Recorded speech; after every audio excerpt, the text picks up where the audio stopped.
31st night కి farm house book చేసుకుని friends తో ఎంజాయ్ చేయాలనుకుంటున్నారా? అయితే వెంటనే డోసే యాప్ ని డౌన్లోడ్ చేసుకుని బుక్ చేసుకోండి. నమస్కారం. విష్ణు పురాణం 12వ భాగంలోకి వచ్చాం. అయితే ఇలా పాషండుడితో మాట్లాడే వచ్చే పాపానికి రూపంగా ఓ కథ చెప్తాను వినమని పరాశర మహర్షి మైత్రేయుడికి ఓ కథ చెప్తున్నారు. ఏమిటో చూద్దాం అది. శతధనుడనే రాజు ధర్మ పద్ధతిగా ప్రజల్ని పాలిస్తూ యజ్ఞాలు చేస్తూ ఉండేవాడట. అతని భార్య పేరు శైబ్య. కైత్వం ఇచ్చారండి. శైబ్య పతిని దేవుడిగా భావిస్తూ పరిచర్య చేస్తూ సాధ్వీరత్నంగా పేరు పొందింది. ఆ రాజు ఒకసారి కార్తీక మాసంలో యజ్ఞం చేసి భార్యతో సహా గంగా నదిలో స్నానం చేసి ఒడ్డున ఉన్న బ్రాహ్మణులకి భార్యతో సహా నమస్కారాలు చేస్తూ దక్షిణ ఇస్తున్న సమయంలో అతనికి విలువిద్య చెప్పినటువంటి ఆచార్యుని మిత్రుడు పీడావర్తుడు అనేవాడు పాషండుడుగా ప్రవర్తిస్తూ అక్కడికి రాగా రాజు వాడితో సంభాషణ ప్రారంభించాడు. అయితే వీడి సమాచారాన్ని తెలిసినటువంటి శైబ్య అక్కడి నుంచి తప్పుకొని సూర్యదర్శనం చేసి నమస్కారం చేసి విష్ణునామాన్ని మనసా స్మరించుకుంటూ భర్త రావడం కోసం నిరీక్షిస్తూ ఓ పక్క కూర్చుందట. ఇతను ఏం చేశాడు? ఆ పాషండుడితోటి సంభాషణ ముగించి వచ్చి సతీ సమేతుడై నగరానికి చేరాడు. కొంతకాలానికి శతధనుడు మరణించాడట. లోక సహజంగానే మరణం జరిగింది. అతని ఇల్లాలు సహగమనం చేసి సుగుణముని మణి అయిన కాశీరాజు కూతురుగా పుట్టింది. శతధనుడు పాషండ సంభాషణ ఫలితంగా విదిశాపురంలో ఒక కుక్కగా జన్మించాడు. ఇది ఇట్లా జరుగుతుందంటే ఆ కాలంలో జరిగి ఉండుండొచ్చండి. కృతయుగం నాటి కథలు కదా ఇవి. అయితే కాశీరాజు పుత్రిక తొలి జన్మ తెలివి కలదై, అంటే ఈ శైబ్య కాశీరాజు కూతురుగా పుట్టింది కదా, ఆమెకి తన ముందు జన్మ గురించిన అవగాహన ఉంది. అందుకని ఇవిడ ఏం చేసింది? తొలి జన్మ తెలివి కలిగిందై తన భర్త ఎక్కడ పుట్టాడోనని ఆలోచించి విదిశా నగరంలో సునక జన్మ ఎత్తాడని తెలిసి విచారించిందట. ఆమెకు పెళ్లి చేయాలని తండ్రి ఆలోచిస్తుంటే ఆ పెళ్లికి ఇష్టపడక విదిశా నగరానికి వెళ్ళి ఆ కుక్కని గుర్తించి చాలా విచారించింది. అంటే తన భర్త కుక్కగా పుట్టాడని బాధపడుతోంది అమ్మడు పాపం. ఎంతో విచారించి ఒకనాటి రాత్రి ఆ కుక్క దగ్గరికి వెళ్ళి చేతులు జోడించి, మీ వంటి పుణ్యాత్ముడు పాషండుడితో సంభాషణ వల్ల ఇలాంటి దౌర్భాగ్యపు జన్మ ఎత్తవలసి వచ్చింది. దైవఘటన తప్పదు కదా మహాత్మా, పూర్వజన్మ జ్ఞానం లేక ఇలా ఉండటం తగదు. ఇక ఈ నీ శరీరం విడిచిపెట్టి నేను నీ ముందు పుట్టుకలో నీ భార్యను అని చెప్పేసరికల్లా ఆ కుక్క ఏం చేసినట్ట నిరాహారిగా ఉండి కొన్నాళ్ళకి తనుత్యాగం చేసి కోలాహల పర్వతం దగ్గర నక్కగా పుట్టిందట. ఆ విషయం తెలిసిన ఈ భార్య అయ్యుడున్నారు కదా శైబ్య, కాశీరాజు కుమార్తె, ఇక అక్కడికి వెళ్ళి ఆ కుక్కతో ఏం చెప్పిందో అవే మాటలు చెప్పిందట ఈ నక్కకు కూడా. ఈ పుణ్యకాంత వాక్ప్రభావం వల్ల ఒక నక్క కొన్నాళ్ళు నిట్రుపవాసం చేసి, అంటే ఇక తిండి లేదు అలాగే ఉండిపోయిందనమాట. శరీరం విడిచి ఒక అడవిలో తోడేలుగా పుట్టింది. మళ్ళీ కాశీరాజు కూతురు మళ్ళీ బోధించేద్దట, నీ ముందు జన్మలో నువ్వు ఇది, అంతకుముందు అది, అంతకుముందు రాజుగా ఉన్నావు, అప్పుడు నేను నీ భార్యని, నాయన ఈ జీవితాన్ని వదిలిపెట్టేసేయి, ఇదేం జన్మ అని చెప్పేసరికల్లా తోడేలు మళ్ళీ మరణించిందట. తోడేలుగా చచ్చి కోతిగాను, ఆ తర్వాత కొంగగాను, ఆ తర్వాత నెమలిగాను పుట్టి వేటగాళ్ల చేతికి చిక్కి కానుకగా కాశీరాజు అంతఃపురానికి చేరిందట. ఇన్ని జన్మలు తిరిగింది. వాటివి చిన్న చిన్న జన్మలు కదా, మానవ జన్మ పెద్దది. అయితే ఈ రాజపుత్రి తన భర్తని గుర్తించింది, పూర్వ జన్మలో భర్తను గుర్తించి ఆనందంగా తనతో పాటు అట్టి పెట్టుకుంది, సాదరంగా పెంచుకుందిట. అలా ఉండగా జనక చక్రవర్తి ఒకసారి గంగా తీరాన అశ్వమేధ యాగం చేసి గంగా జలాల్లో అవభృత స్నానం చేస్తూ ఉండగా ఈ కాశీరాజు పుత్రిక నెమలితో సహా తీసుకుని వెళ్ళి నెమలిని తీసుకుపోయి ఆ గంగా నదిలో మునిగిందట. మునిగేసరికి ఈ నెమలి మరణించి జనక చక్రవర్తి కుమారుడుగా పుట్టింది. రాజపుత్రి ఆనందంగా కాశీకి వెళ్ళిపోయింది. కొంతకాలం కాగా రాజకుమారి పెళ్లి నిశ్చయించి స్వయంవరం సాటించగా ఎక్కడెక్కడ ఉన్న రాజకుమారులు కాశీనగరానికి వచ్చారట. వస్తే సభలో అందరూ ఆసీనులై ఉండగా కాశీరాజ పుత్రిక అతన్ని గుర్తించి జనకనందనుని వరించి అతని ఇల్లాలై చిరకాలం హాయిగా జీవితం గడిపింది. జనకనందనుడు తొలిపుట్టుక తెలివి కలిగిన వాడై ధర్మ ప్రవర్తనుడై చల్లగా ప్రజలను పాలించి చివరికి కాంతా సమేతుడై తనుత్యాగం చేసి విష్ణు సాయుధ్యాన్ని పొందాడు అని పాషండ సంభాషణ వల్ల వచ్చే పాపము, అశ్వమేధ యాగం నందు అవబృధ స్నానం యొక్క విశేషము, పతివ్రత పుణ్యాశ్రయము, ఈ 3 విషయాల్ని పరాశరుడు శిష్యునకు వివరించి వినిపించాడు. అయితే ఈ కథ వినంగానే మనకు ఒక పెద్ద అనుమానం వస్తుందండి. కాశీరాజు కూతురుగా పుట్టిన ఆవిడకి వివాహం నిశ్చయమయ్యే సమయానికంటే ఏ 12 సంవత్సరాల వయసులోనూ ఆవిడ తెలుసుకుంటే ఆమె భర్త అప్పటికి కుక్కగా పుట్టాడు, తర్వాత నక్కగా పుట్టాడు, తర్వాత తోడేలుగా పుట్టాడు, తర్వాత కోతి, తర్వాత నెమలి, 5 జన్మలెత్తి ఆ తర్వాత రాజకుమారుడిగా పుడితే అతను కుమారుడుగా ఉంటాడు. ఈవిడ ప్రౌఢగా పెద్దదైపోతుంది కదా అని అనుమానం వస్తుంది. అప్పట్లో ఈ వయసు నియమాలు కొంచెం తక్కువగా ఉండేవనుకుంటానండి. పైగా వీళ్ళేమిటో వందల సంవత్సరాలు, వేల సంవత్సరాలు జీవించి ఉండేవాళ్ళు. ఆ కాలంలో జీవన ప్రమాణాలు చాలా పెద్దవి. ఈ పెద్ద పెద్ద జీవన ప్రమాణాల్లో ఈ ఈ వయసుల్లో తేడా ఉన్న ఈ 150 సంవత్సరాలు పెద్ద లెక్క అయి ఉండవు.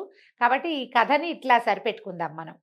మైత్రేయ ఇంకా నీకేం వినాలనుంది అడుగని పరాశరుడు అడిగేసరికి మైత్రేయుడు అడుగుతున్నాడు. సూర్యచంద్ర వంశీయులైన రాజుల చరిత్రలు వేరువేరుగా వినాలనుంది. సూర్యవంశీ క్షత్రియులు, చంద్రవంశ క్షత్రియులు వీళ్ళని గురించి చెప్పమన్నాడు. అనేసరికల్లా ఆయన వాళ్ళ గురించి వింటే వంశాభివృద్ధి తర్వాత పుణ్యము కలుగుతాయి నాయన, చాలా మంచి చరిత్రలు అని చెప్పాడు. సూర్యచంద్ర వంశరాజుల చరిత్రలు చెప్తున్నాడు. సృష్టి తన పనిగా పెట్టుకుని బ్రహ్మ ఏం చేశాడు, విష్ణు యొక్క నాభి కమలం నుంచి జన్మించాడు. బ్రహ్మ వేదాలకి ప్రభువు, ఆ విధంగా అందరికీ పూజ్యుడు, యోగులకు ఇష్టదైవము, పరబ్రహ్మ స్వరూపంగా చెప్పదగినవాడు. ఆ బ్రహ్మ యొక్క కుడి బొటన వేలి నుంచి దక్ష ప్రజాపతి పుట్టాడు. అతని కూతురు అదితి, ఆమె కశ్యపుని యొక్క భార్య అయింది. ఆ దంపతులకు జన్మించిన వాడు దివ్య తేజశాలి అయినటువంటి సూర్యుడు. సూర్యుని భార్య విశ్వకర్మ కూతురు అయినటువంటి సౌమ్య. ఆ వైవస్వతునకు తర్వాత ఆ దంపతులకి కుమారుడు వైవస్వతుడు. ప్రస్తుతము 7వ మనువుగా ప్రసిద్ధుడుగా ఉన్నాడు. ఆ వైవస్వతునకు 9 కొడుకులు, 9 మందట. వీళ్ళలో ఎవరెవరు, ఇక్ష్వాకువు, నృగుడు, దృష్టుడు, శర్యాతి, నరిష్యంతుడు, నాభాగుడు, దిష్టుడు, కరూషుడు, పృషధ్రుడు అని వీళ్ళ పేర్లట. వీళ్ళతోటి ఈ పేర్లతోటి వివిధ ద్వీపాలతోటి ఉన్నటువంటి ఈ భూమండలాన్ని వీళ్ళు తమ తమ పేర్లతోటే పరిపాలించారు. చాలా ద్వీపాలు ఉన్నాయి. మనం చెప్పుకుంటాం కదా జంబూ ద్వీపం అని. మనం విష్ణుమూర్తి శ్వేత ద్వీపంలో ఉంటాడంటారు. ఇట్లా ప్రత్యేకంగా చెప్తారు. ఈ ద్వీపాలతో కలిసి ఉన్నటువంటి ఈ వసుంధర అనే మన భూమిని వీళ్ళు పరిపాలించేవాళ్ళట. వైవస్వతుడు భాగ్యరాశి అయిన సంతానం కలగాలని సంకల్పించి మైత్రావరుణల గురించి పుత్రకామేష్టి చేశాడట. దాంట్లో ఏమైంది, హోమ సంబంధమైన విధి సరిగ్గా జరగక పుత్రునకు బదులుగా పుత్రిక కలిగింది. ఆ బిడ్డ పేరు ఇళ. ఇది మనం ఊర్వశీ పురూరవ సంవాదం అని ఒక కథ చెప్పుకున్నామండి, మన ఛానల్లో ఉంటుంది. ఇది ఊర్వశీ పురూరవ సంవాద సూక్తం అనే పేరుతోటి కనపడుతుంది. ఆ కథ ఈ ఇలాదేవి కథ అన్నమాట. ఆ మంత్రం చేసేటప్పుడు, యజ్ఞం చేసేటప్పుడు భార్యాభర్తలిద్దరూ చెరొక సంకల్పము చేశారు. ఆయన పుత్రుడు కావాలని, ఆమె పుత్రిక కావాలని. వాళ్ళకి పుత్రిక జన్మించింది. తర్వాత ఇలా జరిగింది ఏమిటి అని వీళ్ళు పరమేశ్వరుని ప్రార్థిస్తే ఆయన మళ్ళీ పుత్రుడు కావాలన్న సంకల్పంతో యజ్ఞం చేయమంటే ఈ పుత్రికే పుత్రుడిగా మారిపోయిందట. ఆ బిడ్డ మిత్రావర్ణుల అనుగ్రహం వల్ల మగవాడుగా మారి సుద్యుమ్నుడనే పేరుతోటి పెరుగుతూ యవనమదం చేత ఎవరిని లక్ష్య పెట్టక పరపురుషులు ప్రవేశించరాని గౌరీవనంలో విహారానికి వెళ్ళింది. అంతటా శంకరుడు కోపించి మునుపట్లాగా స్త్రీ అయిపోమని శపించాడు. చిన్న చిన్న కథల్లో తేడాలు ఉన్నాయండి, కానీ సుద్యుమ్నుడే మళ్ళీ ఇలాగా మారిపోయాడనమాట. అలా స్త్రీ అయినటువంటి ఇలాదేవి చంద్రనందనుడైన బుధుని ఆశ్రమంలో విహరించడానికి వెళ్ళింది. ఆమెను చూసి బుధుడు మోహించాడు. అలాగే ఇళ కూడా బుధుని శృంగార చేష్టలు చూసి ఆయన శృంగార చేష్టలు చేస్తూ ప్రదర్శించి వలచి వరపించి దరిచేరింది. ఆయనతో పాటు కలిసి ఉందన్నమాట. బుధుడితో ఇలా కలిసి ఉండేది. తర్వాత వాళ్ళకి ఒక కుమారుడు కలిగాడు. ఈ కలిగిన కుమారుడే పురూరవుడు. అయితే ఈ వనంలో ఉన్నటువంటి ఋషులు గ్రహించి వైష్ణవ అనే యజ్ఞం చేసి ఈ ఇళాదేవిని మళ్ళీ పురుషుడిగా మార్చేశాడు. పేరు సుద్యుమ్నుడే. ఈ మార్పు తెలిసినటువంటి వశిష్ఠుడు మనువుకి బోధపరిచి నగరానికి సుద్యుమ్నుడిని రప్పించి పట్టాభిషేకం చేశారు. సుద్యుమ్నుడు రాజసుఖాలు అనుభవిస్తూ ఉత్తరుడు, గయుడు, విదురుడు అనే 3 కొడుకులకి తండ్రి అయ్యాడు. కానీ శాస్త్రం ప్రకారం సమయానుసారంగా మొట్టమొదట తనకి జన్మించినటువంటి పురూరవుడికే పట్టం కట్టాడు. పురూరవుడే ఇక్కడ రాజ్యానికి రాజయ్యాడు. మనువు యొక్క కొడుకుల్లో పృషదుడనేవాడు గురుహత్య చేసి ఆ పాప ఫలంగా శూద్రుడైపోయాడట. వాని పుత్రపౌత్రాదులంతా శూద్రులుగానే తరలిపోయారు, అలాగే అయిపోయారు. తర్వాత కరూసునికి చాలామంది కుమారులు సత్యపాలకులు, గుణవంతులు, బుద్ధిమంతులుగా ఉండి కరూసులుగా వాళ్ళు ప్రసిద్ధి పొందారు. వాళ్ళు వేరే రాజ్యంలో ఉన్నారనమాట. తర్వాత ఆయన కొడుకు నాభాగుడు అనే ఆయన ఇంకొకడు.